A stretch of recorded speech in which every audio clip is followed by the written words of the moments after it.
There's Guanshan Nature Reserve in China. With high mountains, dense forests and few people pass by, where is home for more than 2,300 kinds of wild animals together. The staff of the reserve are collecting infrared cameras placed in the forest.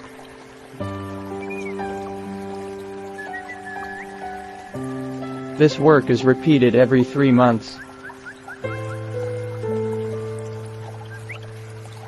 But what animals infrared camera can catch depend on luck.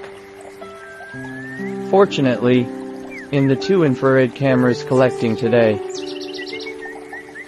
we saw the world's endangered species Syrmaticus ellioti, 1 male and 1 female, which are rarely foraging in the same scene. In summer, wild animals are very active. A silver pheasant is vibrating its wings for mate.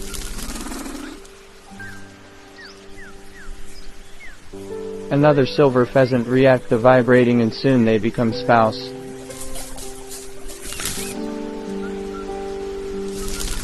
The simple-minded crab-eating mongoose catches a toad and eats it happily.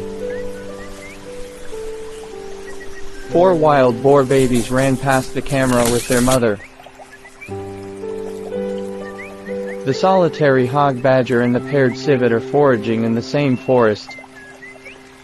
The macaque families are eating the tender and green branches and leaves in the morning mist. The blue whistling thrush and red-billed blue magpie add a bright color for the forest. The infrared camera placed in the forest can quietly get along with animals and record the living habits of the animals. Through the analysis and research of animal experts,